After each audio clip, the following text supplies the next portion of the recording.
ഇന്ന് വൈകുന്നേരത്തിന് ചായക്ക് കടിയായിട്ട് ഒന്നുമില്ല കേട്ടോ. അപ്പോൾ ഞാൻ കരുതി കുറച്ച് ഗോതമ്പ് എടുത്തിട്ട് വറുത്ത് പൊടിക്കാമെന്ന്. ക്ലാസ് കഴിഞ്ഞ് വരുമ്പം എന്താ അമ്മ ചായക്കടി എന്ന് ചോദിച്ചിട്ടാണ് എൻ്റെ അനുമോൾ കയറി വരിക. പണ്ട് ഞാനും അങ്ങനെ തന്നെയായിരുന്നു കേട്ടോ. അവളെ കുറ്റം പറയാനൊന്നും പറ്റില്ല. ക്ലാസ് കഴിഞ്ഞ് വരുമ്പോൾ എന്താ അമ്മ ചായക്കടി ഞാനും അമ്മേനോട് ചോദിക്കുന്നു. അന്ന് അമ്മ പറയും ചോറുണ്ട് എന്നറിയും. അത് കേൾക്കുമ്പോൾ തന്നെ വല്ലാത്തൊരു ഭ്രാന്തായിരുന്നു. അതേ ടൈപ്പിലാണ് ഇപ്പം എൻ്റെ അനുമോളും. ചായക്കടി ഒന്നും ഇല്ലട്ടിയെന്ന് പറഞ്ഞാൽ ഭയങ്കര ദേഷ്യമാണ്. അപ്പോൾ ഞാൻ വൈകുന്നേരത്തിന് ഓൾ വരുമ്പോൾ തന്നെ എന്തെങ്കിലുമൊക്കെ ഒന്ന് ഉണ്ടാക്കാമെന്ന് വെച്ചിട്ടുള്ള പുറപ്പാടാണ്. അപ്പോൾ ദാ കുറച്ച് ഗോതമ്പ് എടുത്തിട്ട് മുറത്തിലെടുത്തിട്ട് ചേറി നന്നാക്കിയിട്ടുണ്ട്. ഇങ്ങനെ ചേറാനെന്നൊക്കെ വലിയൊരു ഐഡിയ ഒന്നും ഇല്ല കേട്ടോ. പിന്നെ എല്ലാവരും ചെയ്യണ പോലെ അങ്ങോട്ട് കണ്ട് പഠിക്കുകയാണ് കേട്ടോ. അപ്പോൾ ഞാൻ മുറത്തിൽ ചേറിനെ കണ്ടപ്പോൾ എൻ്റെ കോഴിക്കുട്ടികളൊക്കെ വന്നിട്ടുണ്ട്. അപ്പോൾ ഞാൻ കുറേശ്ശെ ഗോതമ്പ് ഓർക്ക് ഇട്ട് കൊടുത്തു. അങ്ങനെ ഓർക്കുള്ള ചായക്കടി ആയി കിട്ടി. ഒരാൾക്ക് മാത്രം വലിയ ചാടട്ടോ. പൂവൻകോഴി അതിൽ അങ്ങോട്ട് പോവുകയാണേ. എന്താണെന്നറിയില്ല, ഓന് വേണ്ട തോന്നുന്നുണ്ട്. അങ്ങനെ ഓരോ തീറ്റയും കാര്യങ്ങളൊക്കെ കണ്ടു കഴിഞ്ഞ് വന്ന ശേഷം ഞാൻ ചട്ടിയൊക്കെ വേഗം അടുപ്പത്ത് വെച്ചിട്ട് ഗോതമ്പ് കഴുകിയ ഗോതമ്പാണ് കേട്ടോ ഞാൻ ചട്ടിയിലിട്ട് വറക്കുകയാണേ. ഇങ്ങനെ ചായക്കടിയൊക്കെ അമ്മ എനിക്ക് ചെറുപ്പത്തിൽ ഉണ്ടാക്കി തരുന്നു കേട്ടോ. ഗോതമ്പിൻ്റെ പൊടി പൊടിച്ചിട്ട് ഉണ്ടാക്കി വെക്കും. ഇതുപോലെ എള്ള് വറുത്ത് പൊടിച്ചിട്ട് തേങ്ങയും ശർക്കരയൊക്കെ ഇട്ടിട്ട് ഉണ്ടകളാക്കി വെക്കും.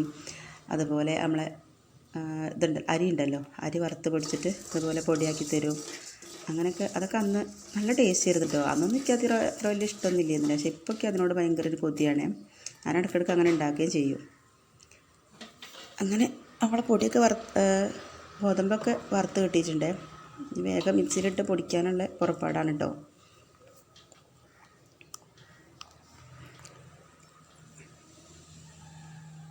കൈത്തുണി തിരഞ്ഞ് പോയതേന്ന് കേട്ടോ ഞാൻ.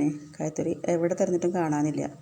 1-2 പ്രാവശ്യം എൻ്റെ കൈ പൊള്ളിയതിനെ കൊണ്ട് ഇങ്ങനത്തെ അടുപ്പത്ത് എന്തെങ്കിലും പണിയെടുക്കുമ്പോൾ വല്ലാത്തൊരു പേടിയാണ് കേട്ടോ.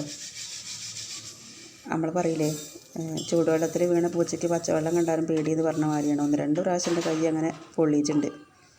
ശ്രദ്ധക്കുറവുകൊണ്ടാണ് കേട്ടോ, വേറെ എന്തെങ്കിലും ഒരു ഓർമ്മയിലായിരിക്കും. അങ്ങനെ ശർക്കര ഉണ്ടോ എന്ന് നോക്കിയപ്പോൾ ശർക്കര ഇല്ല. അപ്പോൾ പിന്നെ ഞാൻ ഇത്തിരി പഞ്ചസാര ഇട്ടു കേട്ടോ. ഗോതമ്പും പഞ്ചസാരയും തേങ്ങയും കൂടെ ഇട്ടിട്ടാണ് കേട്ടോ ഇങ്ങനെ പൊടി ഉണ്ടാക്കുക. പൊടി ഉണ്ടാക്കി വെക്കുകയും ചെയ്യും, അല്ലെങ്കിൽ ഇങ്ങനെ ചെറിയ ചെറിയ ബോൾസ് ആക്കിയിട്ട് അങ്ങനെ വെക്കുകയും ചെയ്യലുണ്ടായിരുന്നു കേട്ടോ പണ്ടൊക്കെ അമ്മ. അപ്പോൾ അതുപോലൊക്കെ ഒന്ന് ഉണ്ടാക്കി നോക്കുകയാണ് കേട്ടോ ഞാനും. പിന്നെ വേഗം പാര എടുത്തുകൊണ്ടുവന്നു, തേങ്ങയും കൊണ്ടുവന്നു, തേങ്ങ പൊളിച്ചെടുക്കുകയാണ്. ഈ പാര കണ്ടുപിടിച്ച ആൾക്ക് നല്ലൊരു താങ്ക്സ് പറയണം കേട്ടോ. ആരാ കണ്ടുപിടിച്ചതെന്ന് എനിക്കറിയില്ല.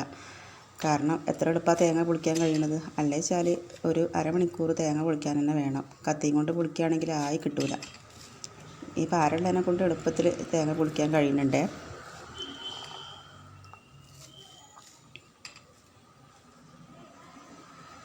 അങ്ങനെ നമ്മളെ തേങ്ങ ഇവിടെ പൊളിച്ച് കിട്ടിയിട്ടുണ്ട്. ഇനിയിപ്പോൾ ഇതങ്ങോട്ട് പൊട്ടിച്ച് കിട്ടണം. പൊട്ടിക്കലാണ് ഏറ്റവും വലിയ ടാസ്ക്. ഇതിങ്ങനെ പൊട്ടിച്ച് വട്ടം തിരിഞ്ഞ് വരുമ്പോൾ അതിൻ്റെ ആ ഒരു ഭാഗം കയ്യിൻ്റെ ഉള്ളിൽ കുടുങ്ങലുണ്ട്. അതുകൊണ്ട് തന്നെ തേങ്ങ പൊട്ടിക്കാക്കി ഭയങ്കര ഒരു പേടിയാണ്. ഒരു പ്രാവശ്യം തേങ്ങ ഇതുപോലെ പൊടിച്ച് വന്നപ്പോൾ കയ്യിൻ്റെ ഉള്ളിൽ കുടുങ്ങിയിട്ട് ആകെ ചോര കല്ലിച്ചിരുന്നു. പിന്നെ ആ കയ്യും കൊണ്ട് ഒന്നിനും കയ്യിലില്ലായിരുന്നില്ല. അങ്ങനെയുണ്ടായിരുന്ന തേങ്ങ വെള്ളം ഞാൻ അകത്താക്കിയിട്ടോ. പിന്നെ വേഗം തേങ്ങയൊക്കെ പൂണ്ട് പാത്രത്തിലാക്കിയിട്ട് വേഗം ഇട്ട് കൊടുക്കുകയാണ് കേട്ടോ. അതിൻ്റെ ഇടയിൽ വേഗം ചായക്ക് വെള്ളം വയ്ക്കുകയാണ്. ഗോതമ്പൊന്ന് ചൂടാറുമ്പോഴേക്കും ചായ ആയി കിട്ടിക്കോട്ടെ എന്ന് വെച്ചിട്ട് വേഗം ചായക്ക് വെള്ളം വയ്ക്കുകയാണ്. ചായ ഒന്നും ആയിട്ടില്ല എന്ന് പറഞ്ഞാൽ അത് ആവാനുള്ള ക്ഷമ എൻ്റെ അനുമോൾക്ക് ഉണ്ടാവില്ല. അമ്മക്ക് നേരത്തെ ഉണ്ടാക്കി വെച്ചുകൂടെയെന്നോ എന്ന് ചോദിക്കും കേട്ടോ. അപ്പോൾ പിന്നെ ഞാൻ ചോദ്യങ്ങൾക്കൊന്നും നിൽക്കണ്ടെന്ന് വെച്ചിട്ട് വേഗം ചായയും വയ്ക്കുകയാണ് കേട്ടോ.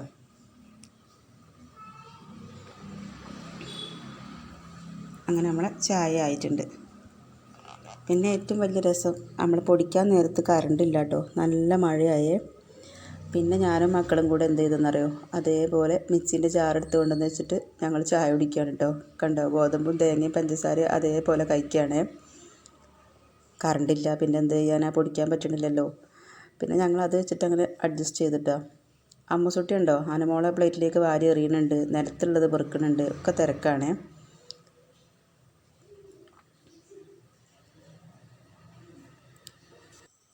അങ്ങനെ ചായ കുടി കഴിഞ്ഞപ്പോൾ നമ്മളെ കറണ്ട് വന്നു കേട്ടോ. അപ്പോൾ ഞാൻ വേഗം നമ്മളെ ബാക്കിയുള്ള ഗോതമ്പ് എടുത്തിട്ട് മിക്സിയിൽ പൊടിച്ചെടുത്തേ.